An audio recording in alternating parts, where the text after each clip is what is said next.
Aplaudindo o Senhor Jesus, é claro, né, irmãos?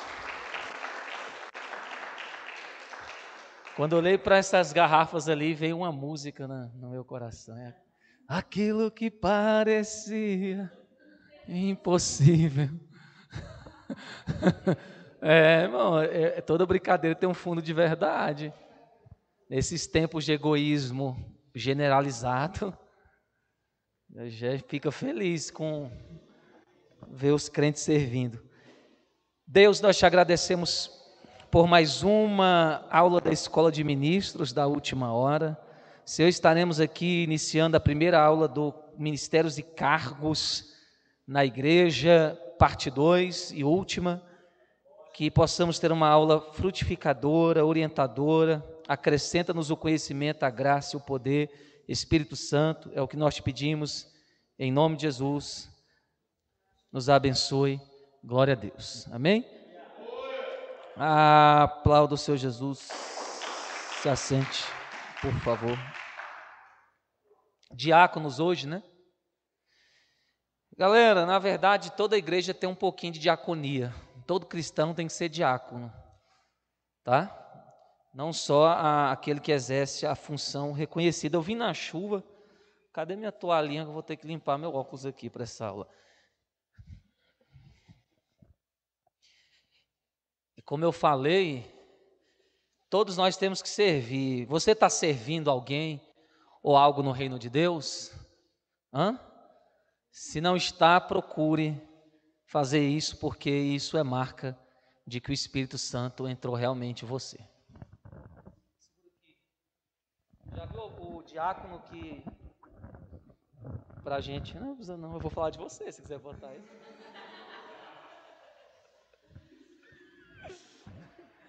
Eu vou ter que falar, porque foi muito engraçado. Eu falo para os diáconos estarem de máscara, né, devido que está passando na hora das ministrações, a pessoa vai orar, tira a máscara para orar na pessoa e depois coloca de novo. É a mesma coisa, igual eu fui no shopping, estava perto de um rapaz, ele sentiu de espirrar, o que ele fez? Tirou a máscara e botou de novo. Para que uma pessoa desprovida de intelecto use uma máscara, se não é esse o objetivo? Ali bloquear um pouco do vírus, da bactéria, mediante a saliva, o espirro, mas enfim. Gente, a palavra grega na Bíblia para diáconos é diáconos, ok? Ela vai surgir em Atos 6, nós vamos ler versículos 1 ao 4, tá bom? Que é uma das palavras gregas para definir servo. Tem doulos, tem operetas. Operetas é um dos que mais me fascina, eu coloquei até no N1. Da onde surgiu a palavra operetas para falar de servo, naquele contexto dos escravos, dos navios, do porão, mostrando a realidade do evangelho, né? Servir e vestir a camisa. Quem encontrou aí?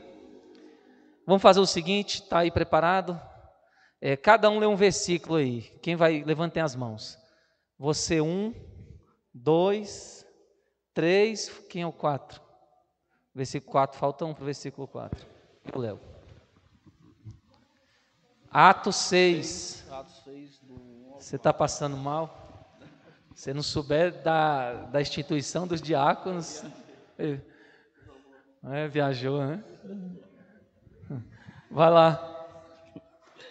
Naqueles dias, crescendo o número dos discípulos, houve reclamação dos judeus, de cultura grega, contra os demais judeus, pois as viúvas daqueles estavam sendo deixadas de lado, na distribuição diárias de mantimentos. Verso 2. E os 12, convocando a multidão dos discípulos, disseram: não é razoável que nós deixemos a palavra de Deus e sirvamos às mesas. 3, Val. Escolheis, pois, irmão, 7 varões de boa reputação, cheios do Espírito Santo e de sabedoria, aos quais constituamos sobre estes importante negócio. Fecha aqui. Mas nós nos Não entregaremos precisa mudar a voz, não. continuamente à oração e ao ministério da palavra.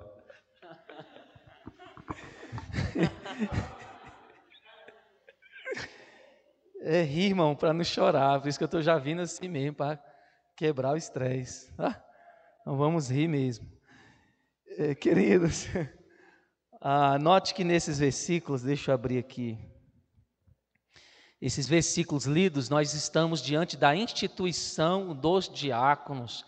E nós temos nesses versículos o porquê, a origem, qual foi a força maior ou necessidade que levou à instituição dos diáconos.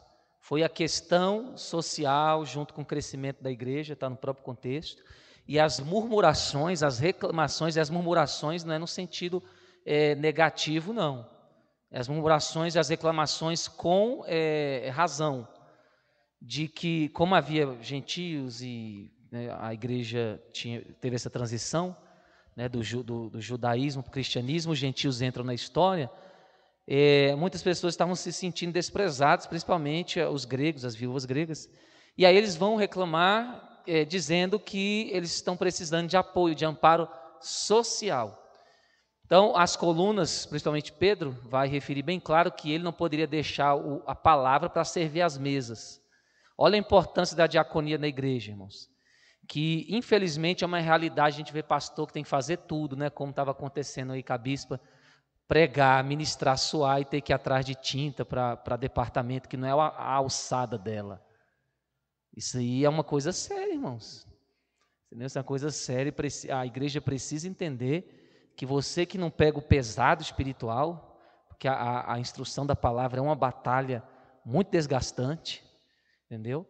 Que você saiba servir as mesas, nós vamos contextualizar para as necessidades mais simples, que você não precisa ser uma pessoa com uma autoridade espiritual para fazer, as questões sociais, administrativas, E Pedro foi bem sábio e falou, se a gente deixar o ministério da palavra, da salvação, que a gente foi incumbido, para ficar cuidando somente da necessidade física, o evangelho vai falhar.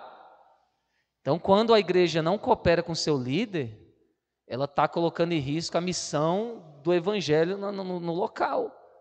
Por exemplo, se você não veste a camisa embaixo, não entende de diaconia, se um ministério desse, como acontece muitos que fecham, Deus vai requerer de você, por causa da sobrecarga que já fica sobre uma presidência, uma liderança. Então esse assunto é muito importante para os tempos que nós estamos vivendo, que as pessoas estão muito egoístas, se ocupam só com as coisas da terra, irmãos, e vêm para a igreja, achando que está vivendo o cristianismo. E até pergunto, será que o pessoal entende o que é Jesus? Eu fico perguntando, será que a igreja brasileira mesmo sabe quem é Jesus? Porque, irmão, se a gente entendesse que Jesus é Senhor, que Ele é uma divindade, a gente não estaria dando essa adoração tão vergonhosa que a gente dá, desprovida de sacrifício. Por que eu falo isso? Porque as pessoas não querem fazer sacrifício. Eu vou me dispor, eu vou gastar, eu vou nada, deixa o trouxa do pastor fazer. Entendeu? Então, isso aí é vergonha. Por quê? Porque eu fui numa igreja, num ministério simples, independente como o nosso, cheguei lá, o banheiro limpinho dos homens, irmão, cheiroso, sabonete cheiroso, o departamento infantil, as irmãs pegaram a oportunidade, veio os bonecos para dançar, os bonequinhos lá dançando, e ela falando que já ia ter o evento deles, que tudo é feito com eles e com as mães, o pastor não participa de nada. Você entendeu? Eu falei, gente, o que está acontecendo aqui na IPMA? A gente tem que se preocupar com aquilo que já não é a nossa alçada.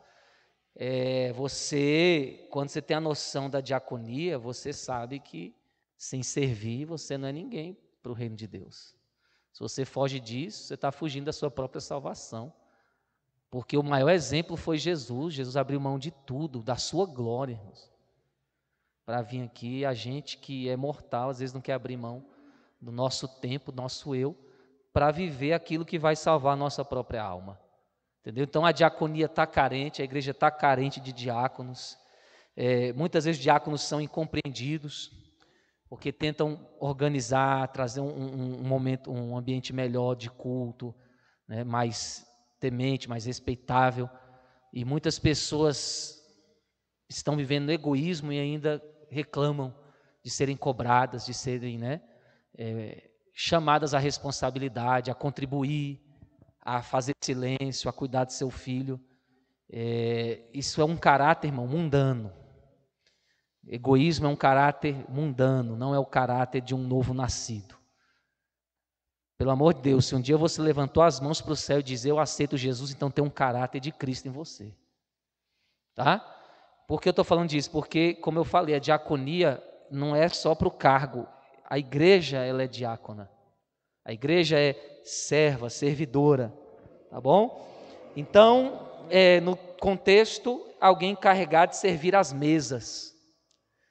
Não só na questão de ficar servindo ali nas refeições, como no cuidado mesmo das necessidades das pessoas, da alimentação, da vestimenta. Os diáconos trabalhavam nesta área. E, embora parecesse um trabalho fácil, só requer amor. Mas olha só o que a Bíblia vai falar, que era exigido dos diáconos para serem ordenados a esta função. Vocês já leram o material, então não precisa, eu já falei resumido como é que foi que aconteceu, como surgiu, né, o diaconato. Temos aqui o nome de pessoas importantes, que são Estevão, Filipe, Prócoro, Nicanor, Timão, Pármenas e Nicolau. Não confunda o Filipe diácono com apóstolo. Igual vi gente falando lá que rebaixaram o Filipe apóstolo a diácono. Congresso, irmão, de multidão de gente. Eu falei, deu a dor aqui na veia, aqui na artéria. Eu falei, é hoje. Hoje Jesus me leva. E o povo dando glória. Eu falei, não é o mesmo. Olha só as qualidades do diácono. Se você tem algum candidato à diaconia, aspira essa chamada, né? Quero ser. Estou olhando para os diáconos obreiros, estou lembrando do culto aqui, que o povo estava quase quebrando aqui, e os diáconos obreiros estavam rodando. Eu tive que chamar a Marília e falar, gente, esse povo tem que entender noção de identidade, quem eu sou. Irmão, se eu quiser diácono para rodar, eu compro 2 peão ali no shopping popular, meto linha nele, deixo eles rodando e eu vou pregando o culto todo, irmão. Né? Pode rodar? Pode rodar, mas na hora de trabalhar, você tem que trabalhar. Não precisamos de ensinar isso mais. Aí eu tenho que falar. Porque eu imagino como é que é difícil para mim como instrutor. Eu me sinto muitas vezes na escolinha do Chaves, irmão. Frustrado, parece que nada dá certo. Então, o Espírito Santo, o Senhor tem que socorrer a minha vida aqui nessa igreja, em nome de Jesus. Tá bom, gente? A gente é pentecostal, pode rodar, mas roda no momento que você não tiver que trabalhar. Né? Fique à vontade, não sou contra a manifestação, né? Extravasar a alegria, a unção, o poder de Deus, não. Eu creio nisso, eu vim deste movimento, mas nós sabemos que ser pentecostal é muito mais do que extravasar sentimento. Né? É um posicionamento sério de conduta. Pois é, você que é aspirante a diácono, vamos lá, primeiro, boa reputação, irmão. Não pode ficar aí comprando e não pagar, essas coisas aí, entendeu? Fofoqueiro e não tomar comer um cuscuz na casa da irmã para falar do irmão, do pastor no culto, né? Porque tem essas desculpas, irmã, vem ver como é que você está bem? Você ficou sabendo? Daí vai a treva, hein? Então, irmão, boa reputação. Eu, para ter a minha a minha unção de bispo, foi mais burocrático do que a unção de reverendo, que é internacional. Né? A minha unção de bispo, eles pediram quase até as minhas cuecas, irmãos. Pediu tudo, nada consta criminal, federal, não sei do que. Falei, gente, eu me senti um ex-assassino aqui. Né? Extrato de cartão, telefone de vizinho. E tem gente que fala mal da convenção que eu fui ungido. Já pregou aqui, não tirou nem as fraldas. Porque tem um preço falando assim, olha que ridículo, vendendo unção. Tem um infeliz, não sabe nem o que está falando, né? Não sabe o preço que é, a seriedade, principalmente do doutor, que dedicou a vida dele toda a missões e a formar obreiros. Estava pregando na Coreia do Norte, país proibido de pregar evangelho, deixando panfleto assim no banheiro, fingindo que ia lavar a mão, sentar no meio-fio, deixava um e foi embora. Irmãos, então a sabedoria é justificada pelas suas obras, não é por opinião de ninguém, que a maioria das pessoas que dá opinião não sabe o que está falando. E foi uma burocracia, entendeu? E muita gente foi reprovada, eu vi lá, eles falaram da lista, ó, número X de pessoas não vão ser consagradas aqui hoje por causa disso, daquilo outro, entendeu? Então, é sério a questão de caráter e de reputação para a igreja, amém? Boa reputação, tem que ter um nível aí de moralidade, irmão, acima de qualquer suspeita. Pode ser crente duas caras, não, irmãos, né? Tem que ser luz, aqui fora luz, tá? Em todos os âmbitos que eu não vou ficar me detendo aqui. Tem que ter um interesse humanitário, não em dinheiro, porque essa visão de fazer obra para querer dinheiro é triste, entendeu? A piedade é fonte de lucro, mas lucro para investimento na própria piedade, entendeu? Tem que ter recurso, tem, mas você tem que ser uma pessoa de caráter para lidar com esse recurso para o bem maior em primeiro lugar, não só para benefício próprio, tá? Ainda que você desfrute, é claro. Ser cheio do Espírito Santo. Quem quiser ser diácono, tem que ser cheio do Espírito Santo, oh glória. Tem que ter tido, irmãos, a experiência do batismo. Não, tem um pessoal aí, irmão, hoje a internet é uma tristeza. Teve um cara que estava falando, não, tem a diferença do batismo no Espírito Santo e com o... de catar, rapaz. Está inventando coisa que não existe, com, no, pelo, tudo é a mesma coisa, irmão. O batismo é do Espírito, né, o revestimento. E o povo inventa coisa que eu falo, de fim dos tempos, princípio das dores mesmo. Então, tem que ser cheio. Entendeu? Tem que ser espiritual, tem que ter as habilidades do Espírito Santo, porque a gente vê em Atos, toda a obra dependeu do Espírito Santo, e eu chamo o livro de Atos dos Apóstolos de Atos do Espírito Santo. Qual o único livro que ainda não acabou os capítulos, ainda está se escrevendo? Atos. Atos não acabou no capítulo 28, não. Todo dia o Espírito Santo está aqui escrevendo a história da igreja, até vai acabar no arrebatamento, oh glória. Tá? Então tem que ser cheio, irmãos, para não trazer, para edificar, não atrapalhar. Entendeu? E porque eles mesmo trabalhando em obras sociais, eles faziam sinais e prodígios. E tinham conhecimento, diácono não tem que ser burro, não. Eu não gosto de estudar, eu vou ser diácono. Não, nem para diácono tu serve. Tem essa não, crente tem que aprender o manual. Eles tinham conhecimento, eu tenho uma mensagem só falando, eu já preguei sobre Estevão aqui, que ele tinha um atributo a mais dos outros, o Gabriel deve lembrar disso aí. Então, se você estudar a Bíblia mesmo, sobre os diáconos, você vai pegar muita coisa aqui. Que eles tinham a reputação ilibada, cheios do Espírito Santo, o amor, os dons, o poder, a autoridade, conhecimento, diáconos bem preparados. Diáconos da igreja primitiva. Para que você não seja um diábono, né? Então, para não ser um diábono, você tem que seguir esses requisitos e ser um diácono, tá bom? Cheio de sabedoria, tá bom? Porque lidar com gente, irmão, tem que ter sabedoria. As viúvas estavam lá murmurando, reclamando, tinham que calmar aquela situação para que não trouxesse um mau testemunho. Tem que ter sabedoria, ok?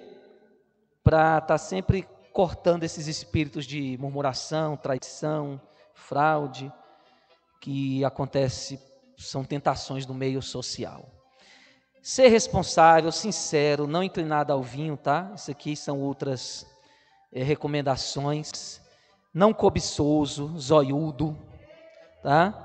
Tem que ter fé, tem que ter uma consciência limpa, irrepreensível, marido de uma só mulher, tá?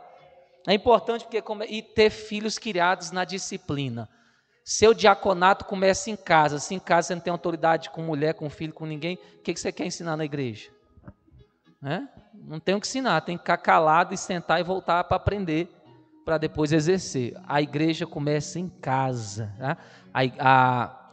A igreja é a extensão do lar e não vice-versa, dizia o meu professor. Que o brasileiro tem a cultura de que eu vivo do jeito que eu quero, vou chegar na igreja. Estou entrando na igreja agora. Reverência. Lugar santo. Dobra o joelho. A igreja é em casa. O templo só estende o que já é na sua casa. Está entendendo? Então o caráter do diácono tem que ser formado de fora. Entendeu? Não esperar aqui, porque aqui, irmão, que todo mundo pode fazer a aparência de uma pessoa santa, cheia, temente, amorosa. Não é igual o menino disse que o pai dele na igreja, Pai do Senhor, como é que você está? Aí ele, na frente do pastor, falou, pai, por que o senhor não é assim em casa? Eu quero morar na igreja com o senhor. Está entendendo? Então é triste, irmão. Olha que a Bíblia fala, é uma vida, não é? Não espere chegar aqui, igual tem gente para demonstrar que é cheio aqui, começa a gritar, não é isso aí, irmão. Se for advindo de uma vida com Deus, grite, pule, igual a bispa falou aqui, sacuda tudo aí para Deus, desde que seja o que? Extensão de uma vida assim lá fora. Porque quem é cheio aqui, se pula aqui, tem que pular lá fora, irmão. Se roda aqui, por que não roda lá na fora, no meio do ímpio, na casa? Lá você tem vergonha de Jesus, né? Cambada. Meu filho, a gente rodava, era na rua, ia fazer missão para o monte, você ia rodando na rua, caindo no mato, desfazendo obra de bruxaria, profetizando, o povo da rua ficava parando, olhando assim. Irmão, o que a gente fazia aqui, a gente fazia lá fora também, para mostrar que não era aparência. Mas hoje, infelizmente, cresceu o número das pessoas que querem viver o estereótipo, aparentar o que não são. Isso não é bíblico. Não ande nesse meio. Seja autêntico. Amém? Tem essas qualidades que estão no material. Hoje tem uma mudança. Os diáconos hoje eles são mais para cuidar da organização dos cultos no templo, limpeza, porta, esquecer o umidificador ligado na tomada e botar a caixa em cima com ele ligado, para o pastor ir lá e desligar, né?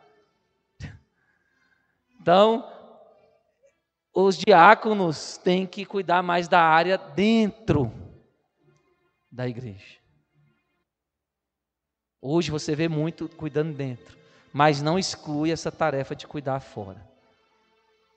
Entendeu? Obra social e organização do culto, bem-estar do culto, são as funções principais do ofício de um diácono. Deu para entender? Aí você pergunta, eu não sou diácono, mas quando você vê um diácono trabalhando, você entendeu o trabalho dele. Tá? É brincadeira só para a memória de vocês não esquecer, tá bom? Porque a gente fica aqui até mais tarde. Eu fecho aqui, falando dos diáconos bem resumido, eu vou para obreiros também, porque a gente faz 2 aulas em uma. Beleza? Vamos lá, segunda aula, já tudo numa só. Obreiros. Irmãos, tem esse cargo na Bíblia? Obreiro? Quem acha que não, levanta a mão. Quem acha que sim, levanta a mão. Quem acha que sim? Você vai ficar rindo da minha cara? Acha que sim? Então levanta a mão, João. Aê, você lavou o sovaco hoje, né? Se levantar a mão, derruba o irmão. Brincadeira, entendeu? Eu tenho que me relacionar com vocês. Que é isso aí? Você acha? Você está me servindo uma coisa que você nem sabe o que é? Se for veneno. Então toma primeiro, igual Neemias, que era copeiro. Se você morrer, eu não tomo. Quando você souber o que é, você me oferece. Dá um golinho de chá. O cara está oferecendo ele, o que é? Não sei. Quer um pouquinho, pastor? O que é? Não sei não, tá aí. Só um pouquinho, por favor. Obrigado, né, gente? Isso é descontração, gente, é descontração. Eu tenho que me relacionar com vocês para ver se vocês se soltem para Deus, irmãos, né? Dê lugar para o Espírito Santo. Olha, como cargo exclusivo não tem. Então não vamos dizer que é uma função bíblica. É mais um cargo que foi escolhido no decorrer da história da igreja. Principalmente no Brasil, tem muitos, na Europa também tiveram, América do Norte, enfim. Mas que ajuda a organizar a brigada, que é aquela questão da cooperação. Só que Paulo vai falar que os apóstolos, os pregadores, eles são obreiros, porque fazem a obra do Senhor. Então, no sentido generalizado, qualquer um que faz a obra de Deus é um obreiro. Amém? Pastor é um obreiro, missionário é um obreiro, evangelista é um obreiro, o obreiro é obreiro. Né? Mesmo quando ele não quer ser, mas ele é. Mas no sentido de cargo mesmo bíblico, não tem nenhuma palavra específica para aquele obreiro, como é distinto o diácono, como é distinto o apóstolo, como é distinto o pastor, o mestre, entendeu? O evangelista, o profeta. Ok? Eu falo aqui de uma forma resumida.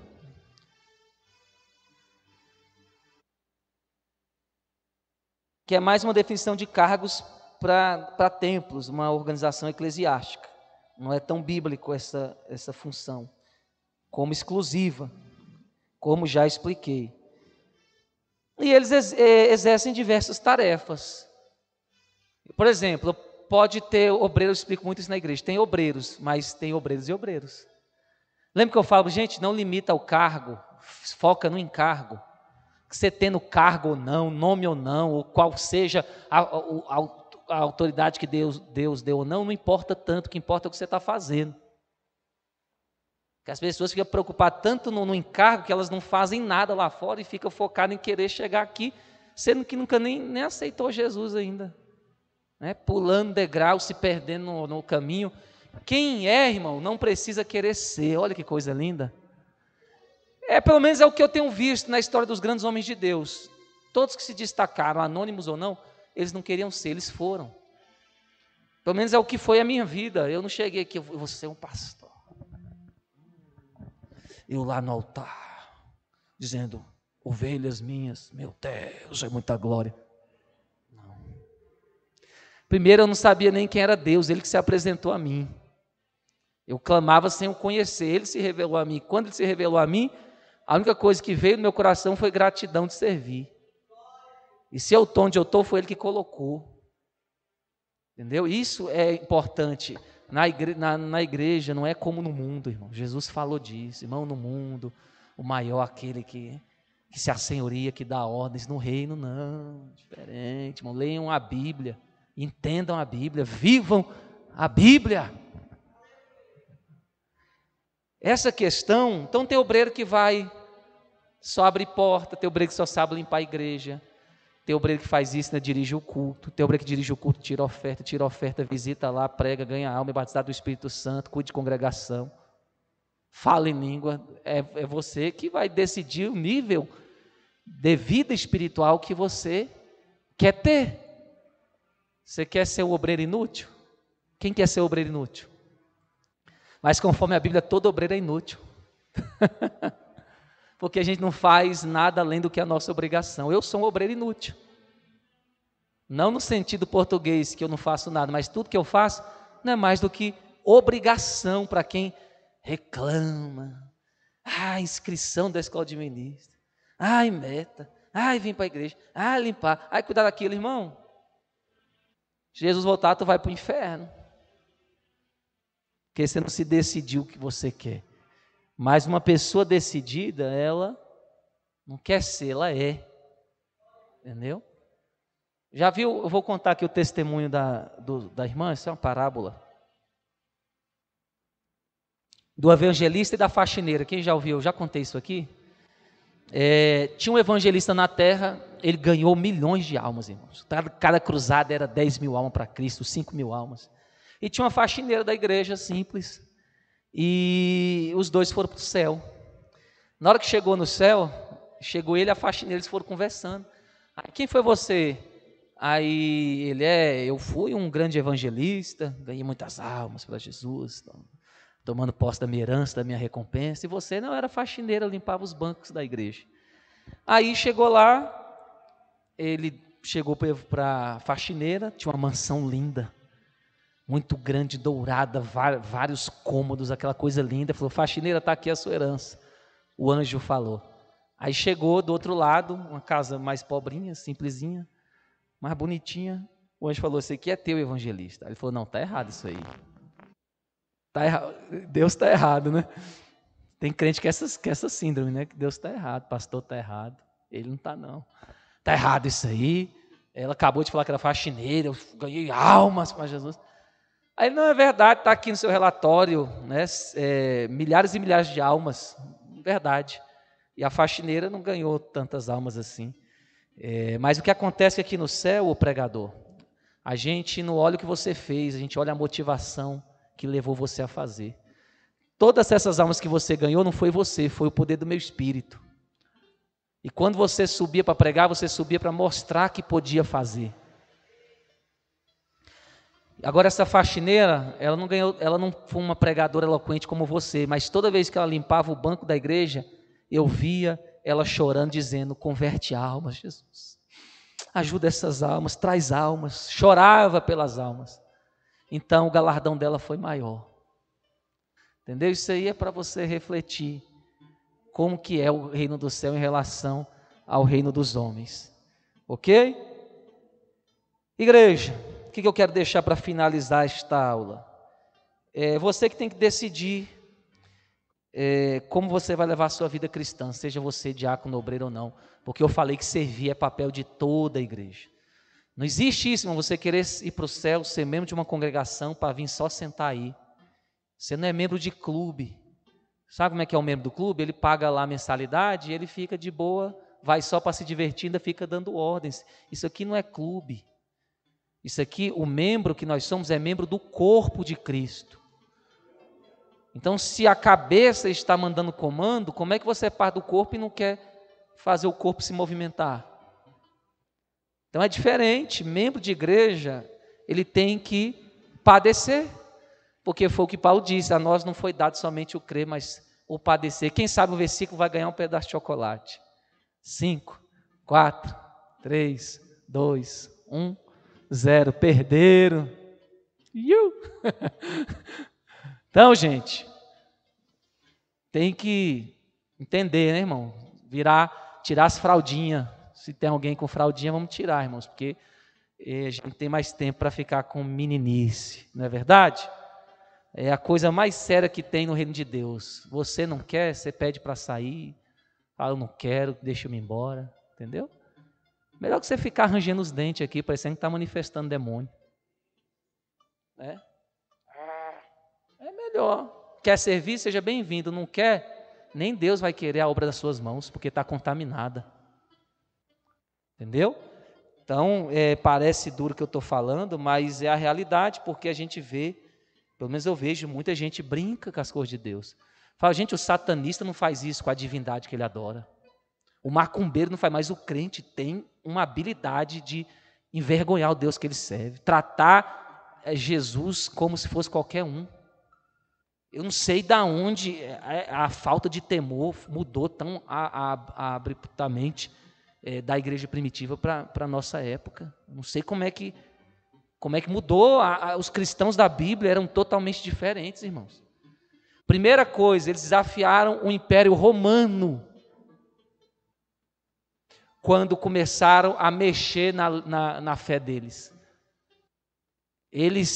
Lá, a cultura de Roma era a cultura da divindade. Todo imperador era uma divindade. Então, só eles eram Senhor. Questão de divindade. Então, dizer que Jesus era o Senhor na época era morte. E o cristão fazia questão de dizer: Jesus é o Senhor, esperando a morte, mas não se rendia. Hoje a gente pode falar que Jesus é Senhor, não tem problema nenhum, e a gente não fala e nem reconhece que Ele é Senhor. Você pode ver, a ditadura está vindo aí política, abafando a igreja, envergonhando a família, ninguém fala nada.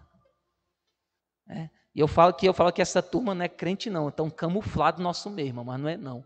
Porque tem como não, cristão tem característica. E a primeira característica do cristão é renunciar à sua própria vida para honrar o nome de Deus. Entendeu? O cristão não é covarde. Você está vendo a igreja covarde, tem medo de falar a verdade, tem medo de servir a Deus, fica conformado com o mundo, irmãos, não é cristão coisa nenhuma. É frequentador de igreja, igual cachorro, gato, escorpião, sapo.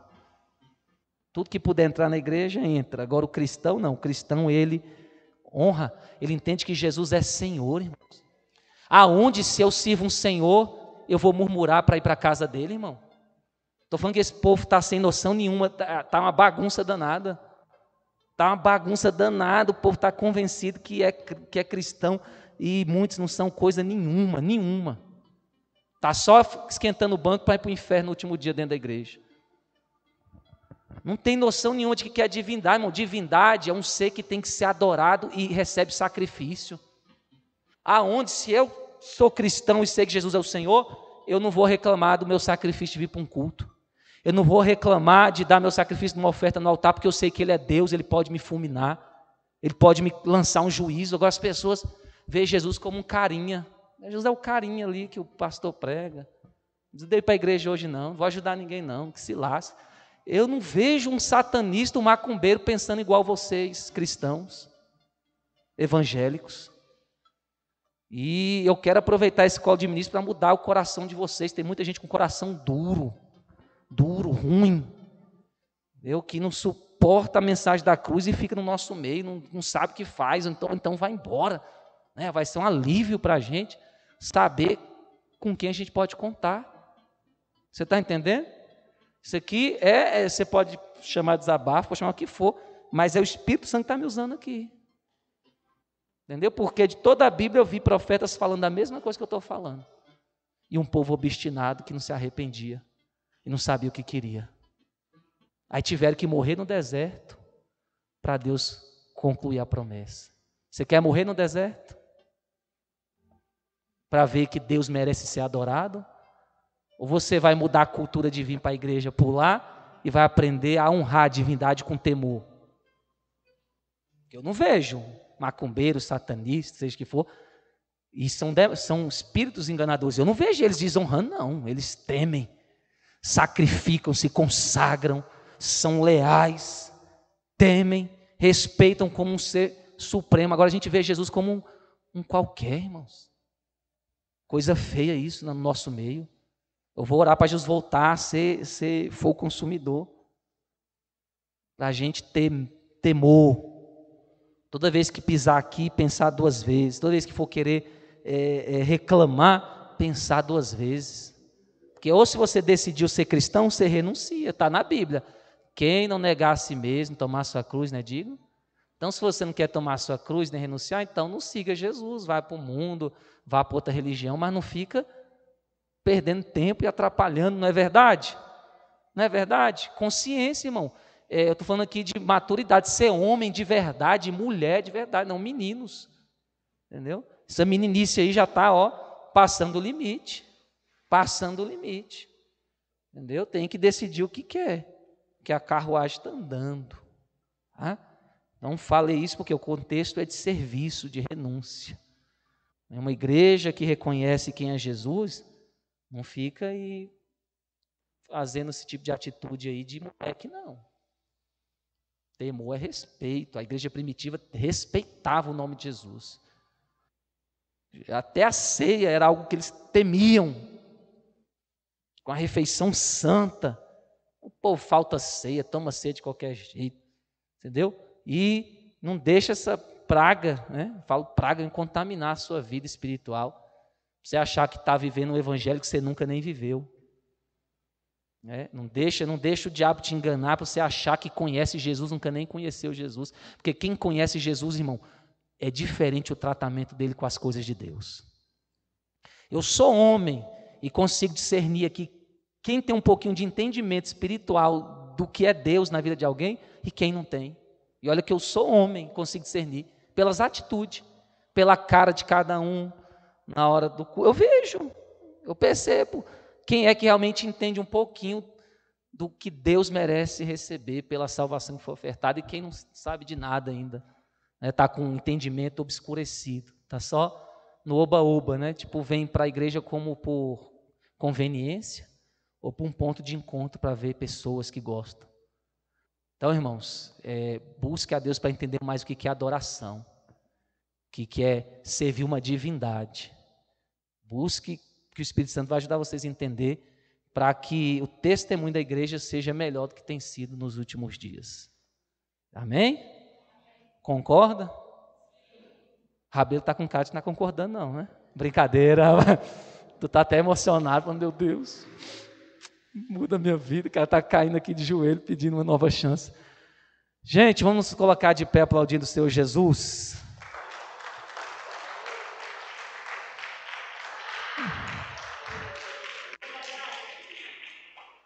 Irmãos, Deus vai falar, irmão, porque o povo é dele, se tiver desconcertado vai falar mesmo. Você que não gosta, diz que todo baixinho é invocado, tem uns baixinhos aqui, é verdade?